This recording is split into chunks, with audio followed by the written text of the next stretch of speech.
Si kule nje watu wanafunzwa wasiibe, si wanafunzwa hawatii wazazi, wanafunzwa kupenda Mungu. Lakini ni tofauti gani inawekwa kati ya kanisa la Baba wetu na makanisa mengine? Ni ya kwamba wakati tunaingia katika historia ya Biblia na pia katika habari zilizonenwa na manabii, wakati zinatimia, zinaweka utofauti wa kanisa la Baba wetu na makanisa mengine, wale ambao wanahubiri habari za Mwokozi. Bwana apewe sifa. Ndiposa tukasema habari ya neno hili, mkumbuka vizuri tulisoma katika Isaya 2 na tukasikia kwamba neno hili Baba wetu alikuwa ameahidi ya kwamba atalitoa kule Yerusalemu na litaweza kuenea sana na kuwa mlima mkubwa sana. Si hapa mnakumbuka? Na tukasema ya kwamba mojawapo ya kitabu ambacho ni muhimu sana wakati tunanena ni kitabu hiki cha Danieli 2. Unaweza tupeleka katika Danieli 2 tukasoma na tukasikia habari za mfalme mmoja zamani zile ambaye alikuwa anaitwa Nebukadnezari. Na tukasikia kwamba alikuwa katika harakati za kujiuliza maisha yake ya baadaye itakuwa vipi, kwa sababu tulisema pia sisi katika dhamira zetu tumewekwa hiyo kitu ya kujua hatuishi. Si unajua siku moja habari itapeanwa na watu wengine. Sasa pia huyo alikuwa na hiyo kitu, na alipokuwa akijiuliza hivyo, Bwana wa mbinguni tukasema ni mwalimu, tukasoma katika Ayubu na tukasikia ya kwamba mojawapo wa njia ambazo yeye hunena nazo na wanadamu ni katika ndoto na nini? Maono. Basi akatokea huyu mfalme wakati wa usiku, akampa ndoto na akampa habari zitakazokuja kutokea. Na tukasikia kwamba jambo hilo lilimsumbua, ikafikia ya kwamba Danieli pamoja na watu wengine watatu ambao ni Shadrach, Meshach na Abednego, ambao walikuwa mojawapo wa wale watu walikuwa wametekwa wakapelekwa kule Babiloni, wakaomba Baba wetu na akaweza kuwapa neno hili ambalo mfalme alikuwa ameliona. Na tukasoma, si tulisoma? Na jinsi tulivyosoma simeweza kuwekwa hapa, tunaiona. Na tukaambiwa ya kwamba aliona mfano, na kuna jambo moja tulizingatia sana, tukasema ya kwamba Danieli alikuja na kumwambia ya kwamba mambo haya alifunuliwa na Baba wetu wa mbinguni ambaye hufunua siri zote, kwa sababu yeye all the wisdom iko na yeye, si ni kweli? Akafunuliwa jambo hili, akaambiwa ya kwamba aliona mfano, na mfano huu aliouona ulikuwa na kichwa cha dhahabu, ukawa na mikono pamoja na kifua zikawa za fedha, tumbo pamoja na viuno vikawa za shaba, miguu yake ikawa ya chuma. Na alipokuwa akitazama pale chini katika ule mfano, akaona ya kwamba kuna utofauti, kwa sababu kile chuma kilikuwa kimechanganyika pamoja na udongo. Si hiyo tunaelewa, tunasoma Danieli 2 kama tumeelekea hivyo. Akaambiwa ya kwamba alipokuwa akitazama aliona jiwe ambalo lilitoka mlimani na likaweza kugonga ule mfano na ukawa kama makapi, ama ukawa kama kwamba umeisha. Na alipokuwa akitazama akaona lile jiwe limeweza kujaa na likaweza kuenea dunia yote. Tulipomaliza hapo, Danieli aliambia mfalme jambo moja, akamwambia ya kwamba hapo na utafsiri wa ndoto ile, na tafsiri hilo ni la kweli kwa sababu lilikuwa limetoka kwa Baba wetu. Na hope ya kwamba brother Mwangi umeweza kufungua mahali pale, kwa sababu tulisikia kwamba na tulinena habari za ufalme wa kwanza. Unaweza tupea na pia hizo slides zimeweza kugawanywa, so unaweza basi hapo. Tukasikia ya kwamba mkikumbuka niliweza kuwapeleka katika historia na nikawaambia ya kwamba huu ufalme ambao ni wa kwanza wa kidunia, kwa sababu Danieli aliweza kumwelezea na kumwambia ya kwamba alipewa habari dunia itakavyokuwa kutoka mwanzo hadi tamati, na tukaona ni sehemu 4 za falme 4 ambazo zitamilikiwa na watu wa dunia. Alafu kisha ufalme wa 5, na hapo ndipo objective ya lesson yetu ya leo, na tukasema objective ya kitabu hiki cha Danieli 2 hukuwa na lengo moja, ama hukuwa na one target, ambayo ni ya kutuonyesha ya kwamba ufalme wa Baba wetu utaweza kufanyika hapa dunia, kwa sababu ukienda katika watu wengi ambao wanafunza, wananena habari za Mwokozi, wananenanga hivyo wakiwa na tumaini ya kwamba wataenda wapi? Mbinguni. Lakini Baba wetu aliweza kupeana habari hizi kupitia kwa manabii. Na huyo mfalme niliwapea habari zake, nikawaambia back in the year 605 baba yake ndiye alikuwa ameanzisha ufalme huu wa kidunia ambao ulikuwa unaitwa ufalme wa Kibabeli ama the Babylonian Empire. Na alipokuwa ameanza aliweza kuaga dunia, na huyo kijana yake ambaye anaitwa Nebukadneza akaweza kuchukua ufalme huu na akaweza kukuwa kiongozi wake mwaka wa 606 BC. Na ufalme huu ukaweza kuenea sana. Na wakati tutakuwa katika haya mafunzo, utaona ya kwamba kuna kuangalia sana ule mji wa Israeli na pia Yerusalemu, kwa sababu alipoingia katika uongozi huu kuna mambo mengi sana ambayo yaliweza kutendeka katika ufalme huu, na tutakuwa tukiangalia kwa upana. For example, ukisoma katika kitabu cha 2 Chronicles chapter 36, ukisoma kitabu cha Jeremiah 29 verse 10 na verse 11, pia ukisoma kitabu cha Jeremiah 25 verse 1 to verse 11, vitabu hivyo vyote ambazo tumeweza kuzitaja, pia Daniel chapter 9 verse 2, kuna neno moja huwa linanenwa hapo. Alikuwa amenena kuhusu unabii wa miaka 70. Miaka 70 ilikuwa ikiangaziwa kwa wana wa Israeli. Na kwa sababu huu mfalme alikuwa ameenea sana, wakati tutafika katika Danieli 7, tutaona huu ufalme ukilinganishwa na mnyama mwingine ambaye ni simba, ambaye atakuwa na nini? Na mabawa. Sababu yake ni kwamba huu ni ufalme ambao ulikuwa na nguvu sana. Na Danieli alipokuwa akipeana utafsiri wa ndoto hili, alimwambia ya kwamba hakutakuja kuwa na ufalme mwingine ambao una nguvu kuliko ufalme wake. Ndiposa hadi katika mpangilio wa madini, si gold ndio ya kwanza? Yes. Mtu ambaye ako na gold ni mtu ako mbele, sio? Ndiposa ufalme wake ukalinganishwa na gold. Tukasema ya kwamba sasa tumefika kwa homework ambayo tulikuwa tumepeana. Ufalme huu katika zamani zile, it was very early, lakini katika ufalme wake, na hebu tupea map, kwa sababu tulisema hii Babylon Empire capital yake ilikuwa wapi? The current day Iraq. Tupeleke kwa map tuone Iraq mahaliko. Tulisema hatutaacha details, ndio. Tukiingia katika hiyo map, na najua kwamba watu wengi ambao huwa wanafuata mambo haya katika mitandao wanajua hiyo nchi, wanajua Iraq, Iran, nchi zingine Syria, Egypt. Si tunajua hizo ni zote. Ikipatikana itakuja.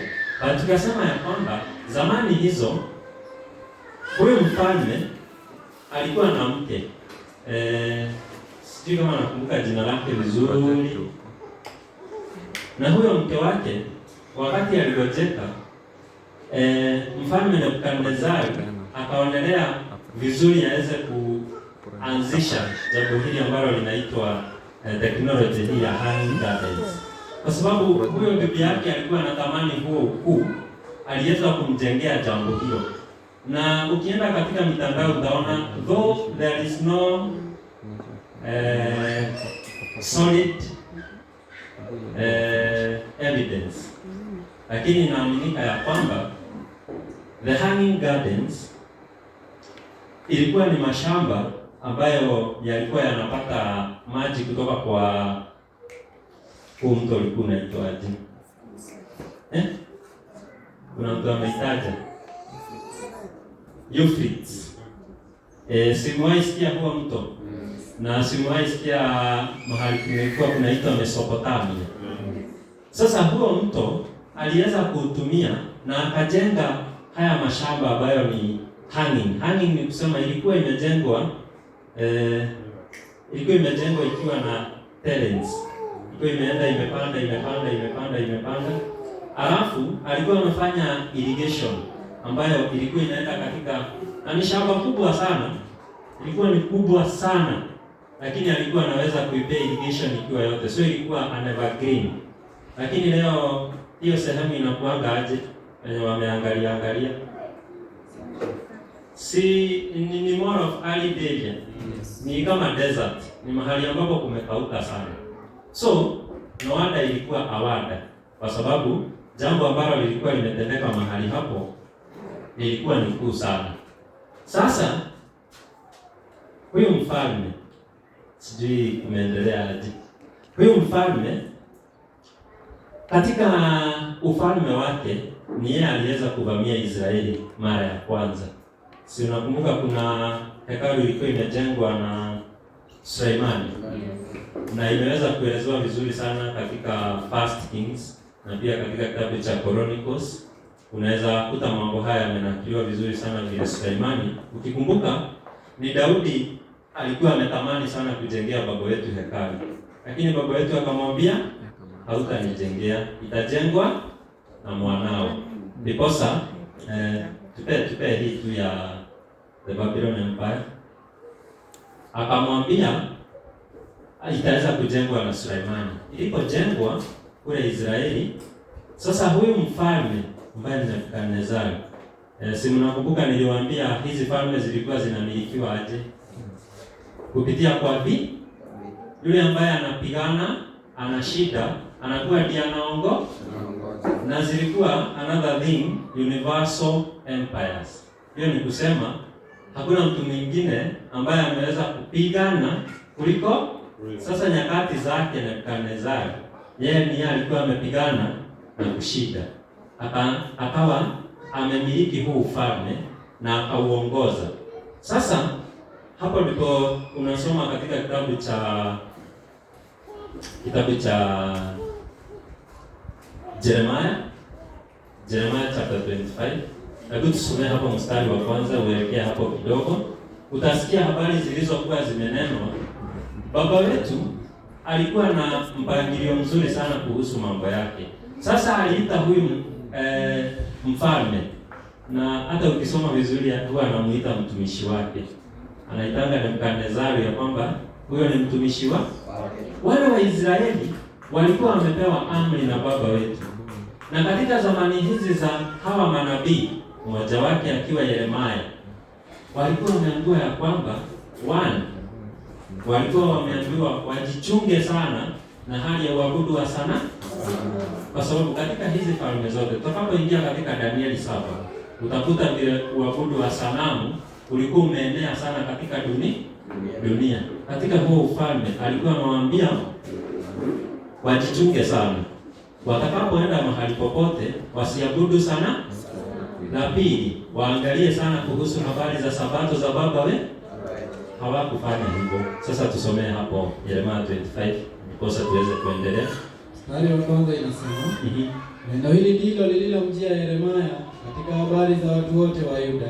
Katika mwaka wa 4 wa Yehoyakimu mwana wa Yosia mfalme wa Yuda, mwaka ule ndio mwaka wa kwanza wa Nebukadneza mfalme wa Babeli, ambalo Yeremia nabii aliwaambia watu wote wa Yuda na wenyeji wote wa Yerusalemu kusema, mwaka wa 13 wa kutawala kwake Yosia mwana wa Amoni mfalme wa Yuda, hata siku hii ya leo, miaka hii 23, neno la Bwana limenijia, nami nimesema nanyi nikiamka mapema na kusema, lakini ninyi hamkunisikiliza. Fika hapo kwanza. Unasikia Yeremia jinsi anasema?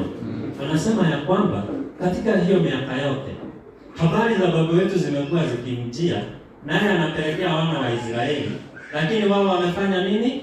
Wamekataa.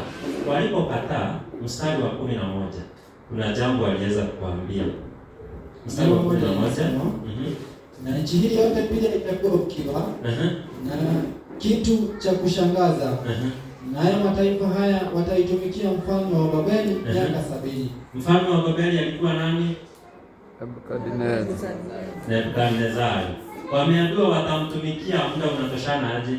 Miaka 70. Miaka 70. Hapo ndipo tunaongelea kuhusu unabii wa miaka 70. Kuna tofauti. Kuna ingine tukienda katika Daniel ya 70 weeks. Na sasa hapa tuko na 70 years. Those are two different things. Ni vizuri kutofautisha hivyo. So, ndiposa hili neno liweza kutimia. Ukisoma hiyo Yeremia 29:11, usome Daniel chapter 9 verse 2, itakwambia ilifanyika hivyo. Ndiposa neno lililonenwa na Yeremia hili ambalo tumelisoma hapa katika hii chapter liweza kutimia. Ya kwamba Yerusalemu utakanyangwa muda wa miaka 70. Sasa Nebukadnezar ni aliweza kuvamia, akapiga ile hekalu mara ya kwanza na akaweza kumiliki mahali kule. Ukisoma vizuri hapa utasikia hata vitu za dhamana zilizokuwa katika ile hekalu alienda akachukua zote, akaenda nazo wapi?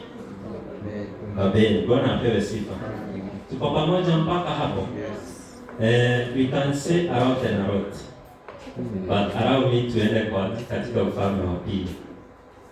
Katika ufalme wa pili, ukifungua kitabu cha 2 Chronicles chapter 36,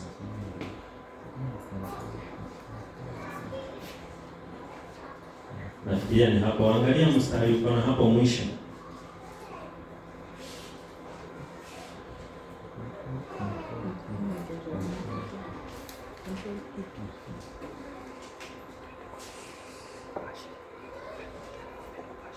Umeupata?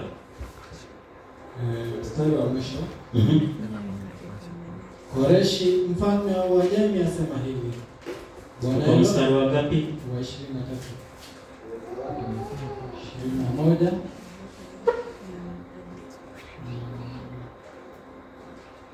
Soma 20. Na wale waliokoka na upanga akawachukua mpaka Babeli. Haya, si umesikia? After the attack ambayo ilifanywa na Nebukadnezari. Na tumesema ufalme huu ulichukua ulikuwa universal mwaka gani? 606 BC. Ukaweza ukaendelea, Yerusalemu ukawa umekanyangwa, na ulikuwa umeambiwa sasa, ukisoma hapo 20 ni hata mpaka, tusomee hapo, hata mpaka ufalme huu wa Uajemi utakapoinuka. Soma. Wakamtumikia yeye na wanawe hata kulipoingia milki ya Uajemi. Ili kulitimiza neno la Bwana kwa kinywa cha Yeremia, hata nchi itakapofurahia sabato zake, kwa maana siku zote ilipokaa ukiwa ilishika sabato, hutimiza miaka 70. Bwana apewe sifa. Amen. Si umesikia? Jambo hili linazunguka wana wa Israeli. Na tukisoma unabii, pia sisi kuna vitu tunaenda tukichukua tukiziapply kwa our life in faith. Ya kwamba hawa watu waliambiwa waangalie sabato za baba wetu. Hawakufanya nini? It costed them 70 years. Kwa sababu Bwana amesema hiyo nchi mtaondoka na itapumzika sabato zake zote miaka ngapi? 70. Si pia sisi ni vizuri kuangalia. Si ni mojawapo ya amri ambayo inatuhusu. Ni vizuri sana kuiangalia. Sasa wakaambiwa ni mpaka watakuwa wamekanyangwa na mfalme Nebukadnezari mpaka ufalme wa Uajemi utakapoinuka. There is also great history lying behind ufalme huu wa pili wa dunia. Ukiangalia kwa huu mfano, baba wetu alikuwa na sababu kamili. Si unaona iko hadi na mikono? Kwa nini huo mchongo hauko umekaa hivi tu? Mikono ikiwa hivi. Yameweka mikono hivi huo mfano. Yes. Kwa nini? Kuna sababu yake ya kusema ya kwamba kulikuwa na viongozi wawili, ndiposa inaitwa the Medo-Persian Empire. Kulikuwa na Wamedi na Waperisi, na katika hao mmoja wake ukawa na nguvu kushinda mwingi, kwa sababu hapa tumesikia lilikuwa ni neno la Bwana lilikuwa likitimia. Na pia huyu kiongozi wa ufalme huu Bwana anamuita mtumishi wake. Alikuwa amesema amemweka, si umesoma hapo verse 20. Amesema ya kwamba amemweka kwa sababu ni yeye atakuja kuweza kuokoa wana wa Israeli. Sasa the Medo-Persian Empire, viongozi wake wa kwanza, so at what year are we? Kama tunasema ufalme wa Kibabeli ulikuwa unaenda from 606 to 538. Ni kusema ufalme wa Wamedi ulianzia 538 BC. Na tulisema sitakuwa na muda wa kusoma. Bwana hii miaka ilikuwa inaenda 606, 605, 6. Na tujiuliza wakati ilifika 0, what happened? And why today? Sasa leo tunasema tuko 2026. Hayo bado ni mambo tunafaa kujua. But for now let's keep the track on Daniel chapter 2. Katika huu ufalme, wafalme wao wa kwanza ambao ni muhimu sana kuangalia ni mfalme Kurusu ama Cyrus na mfalme wa pili ambaye ni Dario. Ufalme huu ulikuwa ukiinuka katika mwaka wa 536, 537. Ndio ulianza kukua ukiweza kujiunga vizuri. But katika history tunakuja kutoa wakati ulikuja ukawa universal, ukaweza kuchukua uongozi. Ulianzia ukiwa Medo-Persia.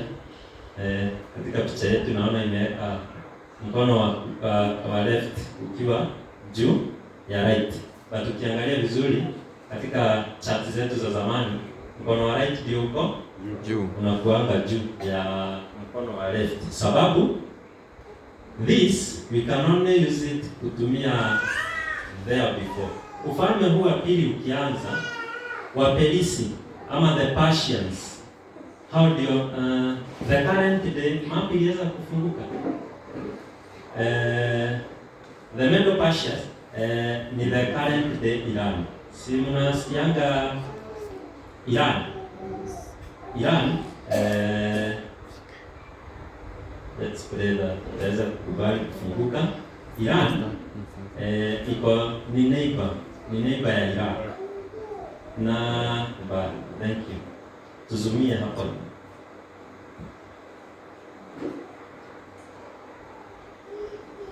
Zoom. Si unaona Iran hapa? Ukienda katika mapu ya dunia utaona Iran. So hii huku ndiko ufalme wa Kibabeli ulikuwa umeinuka sana. Kama leo capital city ya Kenya iko Nairobi. Hata ukienda outside country useme Nairobi Kenya, mtu anafahamu vizuri sana unasemea mahali wapi. So the capital ya ufalme wa kwanza ambao ni wa Kibabeli ilikuwa huku. Huku ndiko kulikuwa kunaitwa Babylon. Alikuwa amekonka.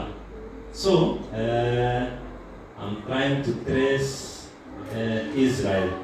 So alikuwa amepiga huku Iraq, alikuwa amepiga Syria, alikuwa amepiga huku kote akafika Yerusalem kule Israel, akapiga hekalu la baba wetu lililokuwa limejengwa na Suleimani. Ilikuwa wapi? Israel. Na tukasikia huku ndiko alikuja akachukua vitu mingi sana na watu akawaleta wapi? Huku. Sasa baada yake kuweza kueneza ufalme wake, kukawa na vita. The Iraq wakaweza kuinuka kupitia kwa kiongozi wao wa kwanza ambaye ni Cyrus na pia Darius. The current day Iraq, huku ndiko ufalme wa the Medo-Persia. Naweza kurudisha Medo-Persia. Huko ndiko ufalme huu uliweza kuwa the capital. Kama wengine hao. Na uliweza kuenea. Katika huu ufalme kulifanyika mambo mengi. Tumesema ulianza ukiwa na nguvu upande wa Persians. As time progressed, the Medians wakawa na nguvu sana. Na ndiposa kwa chati yetu utakuta mkono wa kulia uko juu ya mkono kushoto, kwa sababu ufalme wa Wamedi ndio unajulikana sana hata katika historia, ndio uliweza kuendelea sana. One of the things ziliweza kufanyika katika ufalme huu ambazo tunaweza pata katika Biblia ni wakati Nabii Danieli waliweza kukuwa na an interaction na mfalme mmoja ambaye ni Darius. What happened?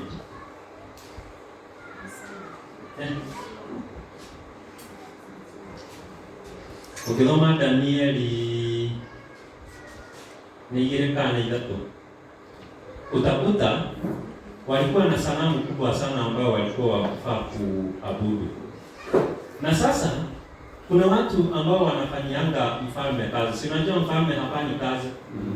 Sasa waliokuwa wakifanyia hawa viongozi kazi wakaweza kuona ya kwamba kuna mtu tuko huku na huwa hawafuatani na sisi. Sasa mfalme akaambiwa, kulikuwa na sheria moja inajulikana katika historia ya kwamba sheria ya Wamedi na Waperisi huwa haibadiliki.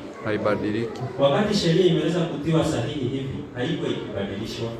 Kumbe walipojua hivyo, wakakuja wakaambia mfalme, sasa mfalme, ndiposa ujue kama watu wanakusikia vizuri, pia sahihi sheria hii ya kwamba wakati watu wataitwa wote waende wakainame ama wasujudu ile sanamu, yule ambaye atakataa kuinama ama kusujudia ile sanamu aweze kuwekwa katika tundu la simba. But the law was directed kwa kina Daniel. Kumbe waliwekwa wapi? Pale mbele. Ilipoambiwa ya kwamba sasa ni wakati, watu walikuwa wanainama wakiwaangalia, kwa sababu walikuwa wanajua hawawezi fanya nini? Kuinama. Na sheria iliweza kuwasukuma hivyo. Na hapa ndipo tunasoma habari za Daniel akiwekwa katika tundu la simba. Alipowekwa huko, what happened? Hiyo mmesoma, hiyo si historia. Funga zikazibwa vinywa. Baba yetu aliweza kuokoa Daniel kwa sababu alikuwa nabii wake, na alipowekwa katika ile tundu, tunaambiwa ya kwamba hata wale simba ni wao walikuwa wanasonga karibu na Danieli kwa wampee joto aweze kufanya nini? Dara. Mutire mwanga umongo. Ate merodhinia yako managia na Danieli. Ikoka hakuhe nake nigetha one urugari yako akome. Kwa sababu alikuwa akisema habari za nani? Za baba wetu wa mbinguni. So ufalme huu uliweza kumilikiwa kutoka mwaka wa 538 BC. Mahali mingi utakuta ikiandikwa BCE, meaning before common era. Lakini si hiyo tumesema ni ya another day. Ilienda hadi mwaka wa 331. Hapo ndipo ufalme huu uliweza kufika mwisho. Kulikuwa na mambo mengi sana, kulikuwa na viongozi wengi sana. Itakuwa ikituongoza tukienda katika Daniel 7, italetwa ikiwa mnyama mwingine, italetwa ikiwa dubu, na yule dubu atakuwa ameuma bavu tatu. So we shall get more about the Medo-Persian Empire. Mwaka wa 331 ukainuka mfalme mwingine ambaye anajulikana sana katika historia, na ukainuka ufalme mwingine ambao una historia ambayo ni kuu sana katika dunia, ambao ulikuwa unaitwa the Macedonian Empire ama the Grecian Kingdom. Utaupata na majina mengine kama the Greco-Macedonian Empire.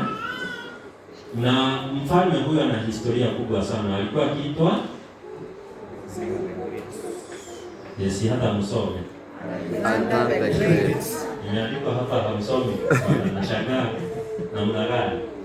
So huyu mfalme pia tutakapofika katika Daniel chapter 7 tutamuona in another way, kwa sababu tutaona chui ambaye ana vichwa vinne na ana mabawa manne. Kwa hivyo pia tutakuwa tukipewa habari ambayo ni kuu sana. Sitaki kupreempt neno ambalo linafaa kujua kwa Daniel chapter 7. But hapa alikuwa na huu falme since the year 331. Hapa ndipo alikuja akawa alimebasoki, na tunamwangwa he was very young. Aliweza kupigana, akapigana, na tunamwangwa siku moja alienda akakaa katika pamawe pamoja, akitafuta hivi mtu wa kupiga Akakosa. amepigana kila mahali, ameona sasa hakuna kitu amebakisha, na he was very young.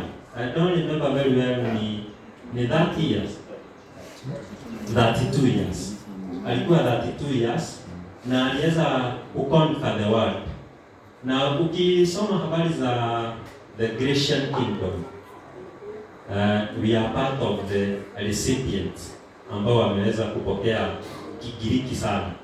Kiingereza ilianza wapi?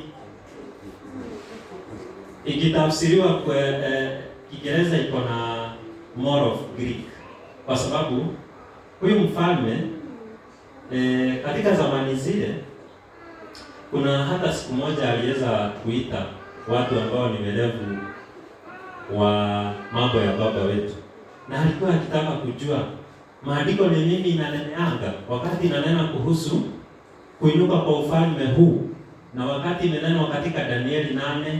Hapa tutapata mambo mengi sana ambayo yamenenwa kuhusu ufalme wa Kigiriki. Alitaka sana kujua ni nani amenenewa habari zake. And true to the word, ni yeye alikuwa amenenewa habari zake.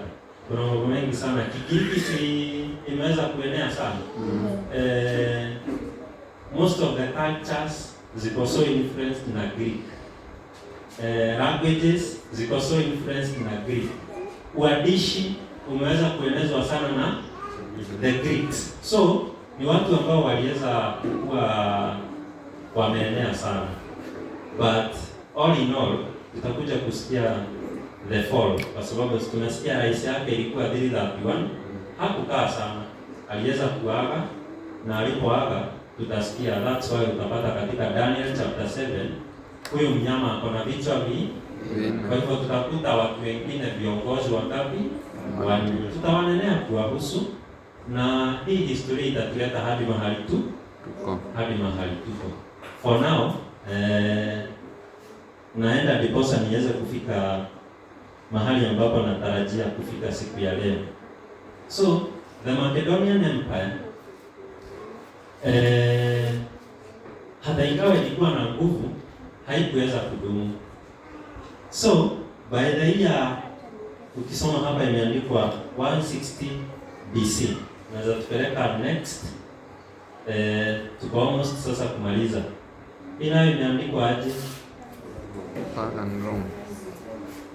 Pagan Rome. Hapo kuna mambo mengi. The period of Caesars. Msome hapa. The Great Roman Empire. Huo ndio ufalme wa 4 wa kidunia ambao uliweza kuinuka katika dunia, na by the year 31 BC uliweza kukua an universal kingdom ambayo ilikuwa ikiongozwa na hawa tunasikia wanaitwa Caesars. Kama wengine wanajulikana sana kama akina nani? Nasikia mtu amenena mmoja, mchungaji Julius Caesar. Mmewahi sikia huyo? Na mmewahi sikia mwingine alikuwa anaitwa Augustus Caesar. Those were among wenye walikuwa wakiongoza katika vipindi vyao. Na to your show, vile tunatoka juu tukikuja chini, the more the days are getting perilous. Ama ndio kunaenda kukikua na hatari. Kwa sababu katika sehemu hii tunaambiwa ya kwamba imelinganishwa na chuma. Chuma inafanyanga nini? Navunja. Ukisoma ni na moto tukona wana nitenda sumari. Nikiki kwa mesiri nyama hapo. Bora. Ona besi yake kugoba besi yake kugoba moto. Ona akikugoba moto nenda kate. Same case imeweza kulinganishwa na ufalme huu wa 4, na hadi tutakapokuwa tukiendelea, most of our things ambazo tutanena ni zitakuwa katika ufalme huu. One of the great thing ni ya kwamba the birth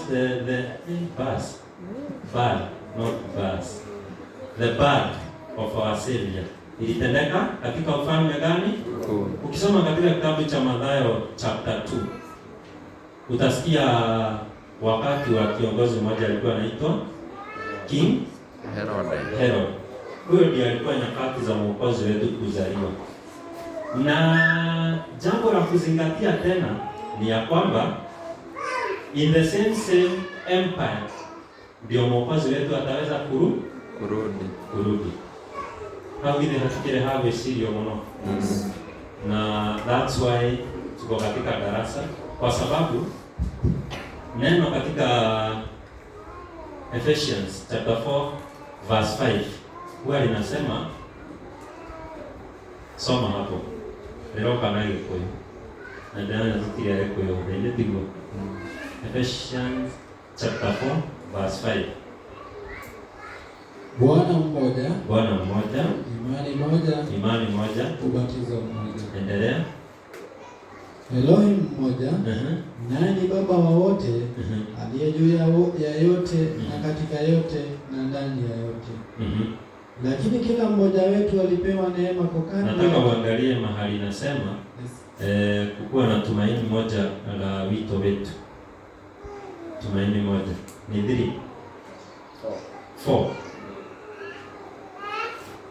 Mwili mmoja na roho mmoja, kama na mlivyoitwa katika tumaini moja la wito wenu. Hapo ndipo nataka uandaraini ya kwamba in your calling there are diverse ways ambazo kila mtu aliweza kuitwa kwa njia yake. Tukaweza anza hapa tuende hivyo, utasikia kila mtu aliitwa kwa njia yake.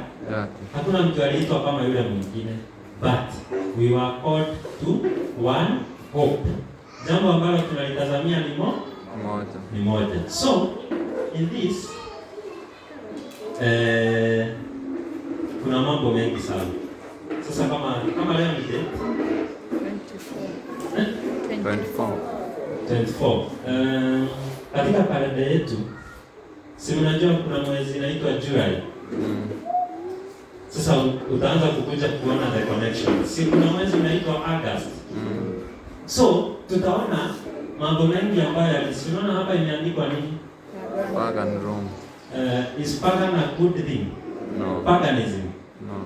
Si paganism ni kitu baya.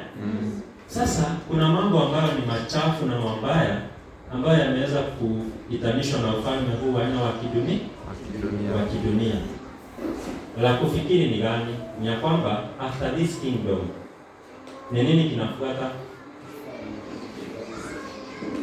Sinijio inakuja kupiga huu ufalme. Okay, let's narrow down. Katika mfano wetu kuna miguu miwili. Why? At one point ukienda katika historia utakuta kiongozi mmoja ambaye alikuwa wa ufalme huu wa Kirumi. Alikuwa anaitwa Dionysius. Alikuwa anaitwa aje? Dionysius. Huyo mfalme alikuwa mkuu sana katika ufalme huu wa Kirumi. Na alipoenda katika nyakati zake za tamati, aliweza kugawanya huu ufalme wake katika sehemu mbili. Ndiposa mfalme wetu uko na miguu ngapi? Mbili. So, enda katika historia utapata mmoja hao wawili walikuwa watoto wake. Mmoja alikuwa anaitwa Arcadius. Alikuwa anaitwa nani? Arcadius. Tungekuwa na pen tukiandika spelling. Ni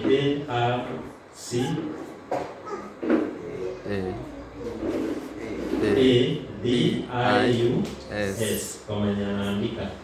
Na huyo mwingine alikuwa anaitwa Honorius. Hao wawili ndio waliweza kugawanishiwa huu ufalme wa Kirumi. To say what? Ukitaka kuwajua kuna sehemu moja ya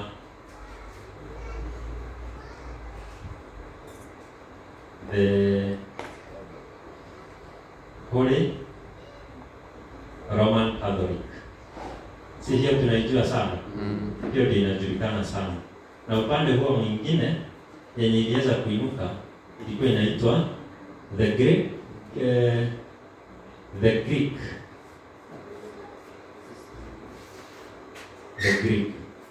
Na tafuta hilo jina lingine. In short,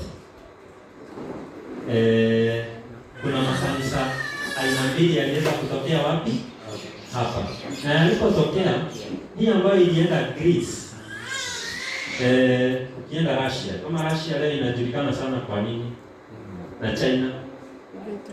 Si watu wale wana making fun ati watu kwa ukienda uchunge juu utakula nini? Utakula chura na nini ingine? Mbwa, nyoka. Vitu kama hizo, si ni kweli? In short, kuna capitalism na communism ambayo iliweza kuinuka sana upande gani? Upande huo. Na mmoja dara sigogo gosia rotari ya leo siusi. Capitalism na communism. Ndio sigoje kama unasia kwa ni hata ukikana kidogo na leo. Ndio sigosia kwa kumtare ni. Kana wale ilikuwa ni hali ya nguvu sana ambayo ilikuwa inaendelea upande ule na iliweza kuoverthrow the Greek Roman Church ambayo iliweza kuwa imeanza upande gani? Upande wa east. Hiyo iliweza kugawanisha. Ukiteremka hapo chini utaona mfano wetu miguu. Si miguu iko na nini tunaweza pata katika miguu? Si kuna vidole? Sita upande huu na 5 upande huu. 5, si ndio? Upande huu ni 5 na upande huu ni 5. So, ufalme huo ulipogawanyishwa, that's why today si kama leo tunasikianga the western world. Iko wapi hiyo?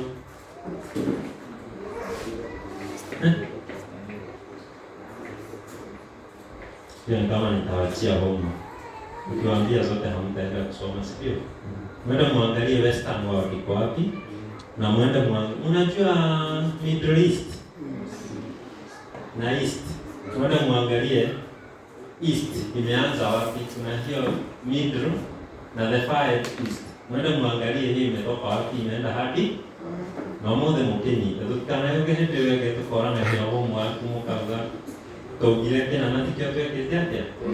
Togire mwende muangalie the West na East.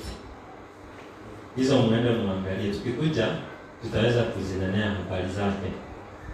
Na msisome sana hapa, mingi zimeandikwa hapo. But kuna kitu kingine hapa tuliweza kuambiwa. Ukitupeleka kwa picha yetu ambayo inatutolea miguu. Mbele. Hapa kuna kitu ambacho kilikuwa kimenenwa na nabii Danieli alipokuwa akitazama. Na aliona ya kwamba huku chini si tumesema kumegawanyika the western world and the eastern world. Sasa ilipofika hapa na leo hapa ni hotori. Sisi mengi hapa tunasoma ikiwa historia. Sasa tuko wapi? Alisema ya kwamba chuma kilikuwa kimechanganyika na udongo. Ukienda ufanye experiment, hizo vitu zinaweza shikana. That's why akasema ya kwamba ufalme akimpea the interpretation alimwambia huo ufalme utakuwa na nguvu sehemu moja na sehemu zingine zitakuwa dhaifu. Bwana apewe sifa. That's what is happening today. Si leo kuna watu wako mbele sana na wako na nguvu sana. Yes. Na on the same note kuna wengine ambao ni dhaifu zaidi. That's the state of the world today. But kitu ya kukumbusha wewe ukiwa muumini ni ya kwamba verse unaweza niangalia kama ni verse 44 na 45 inaanzia hivi, na nyakati za wafalme hao Baba wa mbinguni. Umeona ndio unaenda vizuri. Umeona Daniel chapter 2 tuangalie 44. Na katika siku za wafalme hao Elohim wa mbinguni atausimamisha ufalme ambao hautaangamizwa milele. Wala watu wengine hawataachiwa enzi yake, bali utavunja falme hizi zote vipande na kuziharibu. Nao utasimama milele na milele. Na kama vile ulivyoona ya kuwa jiwe lililochongwa mlimani bila kazi ya mikono, na ya kuwa ilivunja kile chuma, na ile shaba, na ule udongo, na ile fedha, na ile dhahabu, Basi hiyo ni kumaanisha nini? Hapa alikuwa anaendelea kumpea, alikuwa akikuja kumalizia, akimwambia ikavunja ile chuma, lile jiwe likavunja ile chuma. Kwa nini nianzia chuma? Mimi haijaanza kwa dhahabu? Kwa sababu huo ndio ufalme ambao uko kwa wakati huu. Tumesema Mwokozi wetu alizaliwa katika huu ufalme, na the same katika huu ufalme ataweza kurejesha ufalme wake hapa duniani. Ndiposa imeanza hapa, hata mwenye alikuwa anachora alianza hapa. So inapiga hizi falme zote. So the Roman Empire, wakati Mwokozi wetu ataweza kurejea, the Roman Empire, the Macedonian Empire, the Medo-Persian Empire na the Babylonian Empire. Hizo falme zote tunaambiwa zitakanyangwa na ziweze kuondolewa. What will happen? Endelea hapo. Basi Elohim aliye mkuu amemjulisha mfalme mambo yatakayokuwa baadaye. Ndoto hii ni ya hakika na tafsiri yake ni thabiti. Bwana apewe sifa. Amen. Mambo haya ambayo tumeweza kuyanena, utafsiri wake ni hakika na thabiti. Na niliwaambia kwamba kuna watu wengine walienda mahali fulani waulizwa habari ambayo wameweza kuiamini na walishindwa kutetea imani, na waliachwa katika hali finye ya kusikia kwamba ni kana kwamba kweli tutaweza kuenda wapi? Mbinguni. It would be very sad. Katika hiki kitabu kinatupea mwelekeo zaidi, kwa sababu ukisoma hapo mbeleni alikuwa amemwambia, alipotazama hili jiwe, na ukumbuke tulipokuwa tukisoma Isaiah chapter 2 verse 1, iliweza kulinganisha ya kwamba, na nikawaambia kwamba ati neno la Bwana litaweza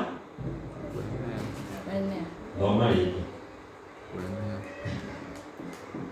Ndio tena? Isaiah chapter 2 verse 1.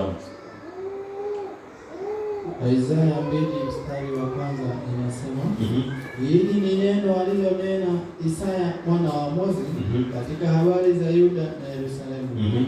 Na itakuwa katika siku za mwisho, mlima wa nyumba ya Bwana utawekwa imara juu ya milima. Hapo ndipo nilikuwa nataka tushike. Wakati tunasoma hiki kitabu kinakuanga na what we call twofold prophecy. Pia ni kusema aje? Mstari ni mmoja lakini unatupea maana mara mbili. So one huwa inatuelekeza na kutuambia kwamba neno la Bwana alikuwa ameahidi na kwamba litatoka Yerusalemu na kuenea katika dunia yote. Two, amesema ya kwamba mlima wa Bwana utaweza kuinuliwa kuzidi vilima vyote. Na Sabathi nikawaambia mlima ni nini? Kabeusa ya tulisema mlima ni nini? Jua saa panajua sasa kama mlikuwa mnaandika. Aleko timira mwana timira namba hiyo namba.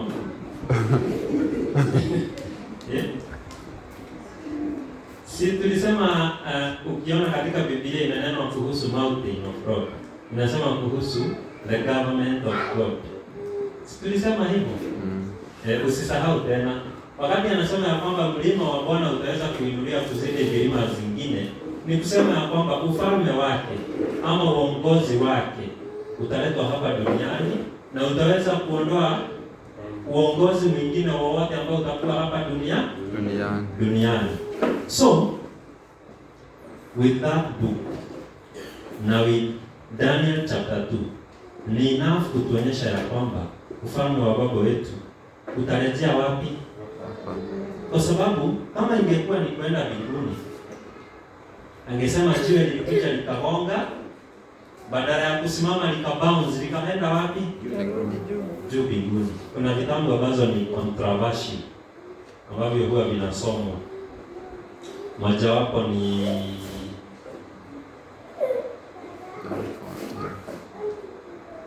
Gerita niliyoviona mbele. Kinya haria kinyago na gaheo kiheo nago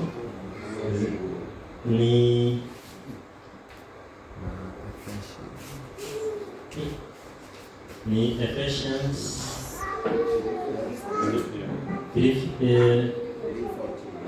3:14, yes. Tusome. Haya ni maandiko mojawapo ambayo utaenda utafinywa nayo sana.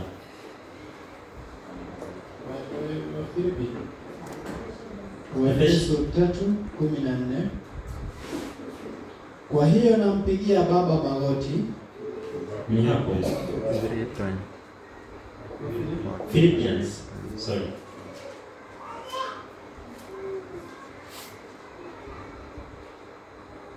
Wafilipi 4 mstari wa 14.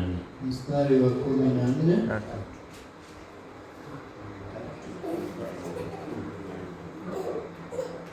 Soma 14. Lakini mlifanya vema mliposhiriki 3:14. na kaza mwendo niifikirie mede ya thawabu ya mwito mkuu wa Elohim katika masiri ya Shoa. Hii inasemanga vizuri. Pia ukisoma Kiingereza itakwambia for the high calling of God. Lakini ukisoma ya Kikuyu itakwambia ya kwamba inasemanga ya kwamba Paulo alikuwa anatia bidii aweze kufikia mede ya dhahabu na arudi kwenda wapi? Juu mbinguni. But that is not true. Inanenea kuhusu the high calling of God, ama mwito wa Baba wetu. Bwana apewe sifa. So, ukienda katika vitabu vingine, hivyo tutataja tu kwa sababu muda unaelekea kumalizika. Ukisoma Matthew chapter 5 verse 5. Inasemanga ukenane ya horeli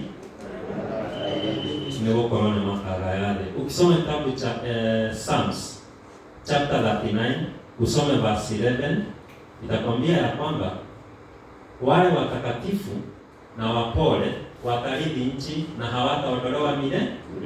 Ukisoma 11 usome 22 bado hapo Psalms 39. Bado ukisoma kitabu cha Revelation chapter 5 verse 10 itakuelezea na kukwambia ya kwamba wakati Mwokozi wetu atarudi hapa duniani, wale walio watakatifu watafanywa wafalme pamoja na yeye, na wao watatawala dunia. Kwa hivyo hawatatawala mbinguni. Bwana apewe sifa. Na pia katika Daniel chapter 9, Zaburi 39 verse 11 ni 37, sorry. Katika si 39:37. Good, ni vizuri hivyo, tuko na walimu wengi hapa pamoja na sisi. 37 verse 11, na pia ukienda verse 22 itakwambia hivyo. Pia ukisoma Proverbs chapter 10 verses number 30 itakwambia ya kwamba wale wapole hakuna wakati wataweza kuondolea hapa duniani. With all those support na haya maandiko yote, hakuna mahali utasikia habari ya ufalme wa Baba wetu kupelekwa wapi? Kule juu mbinguni. Ukienda kusoma mahali kwingine utasikia kwamba hata kikao cha watakatifu Donire Jerusalemu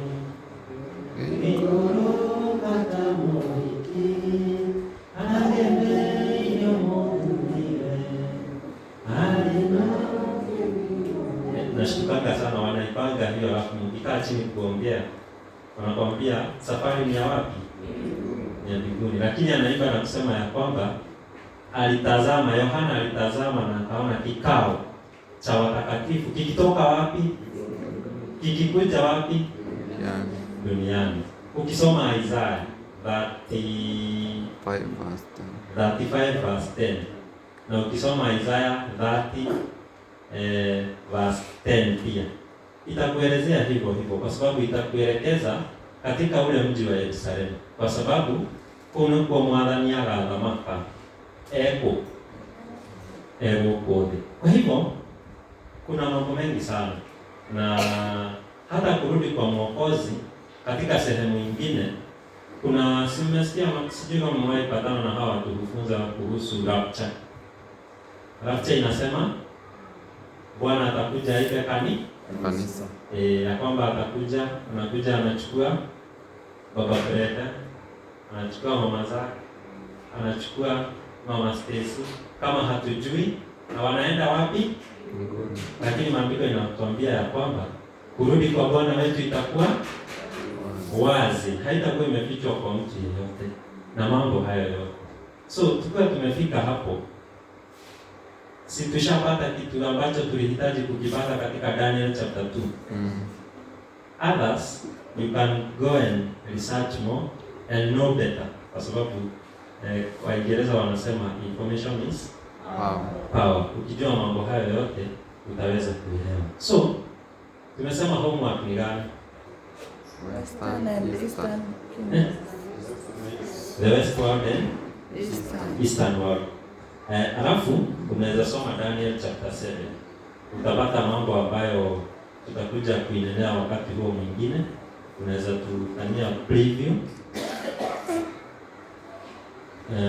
Tutakapofika katika Daniel 7, kuna one target ambayo sasa nayo hukua katika Daniel chapter 7, inakuanga ya kutuonyesha dini ya uongo na jinsi iliweza kuanzishwa hapa duniani.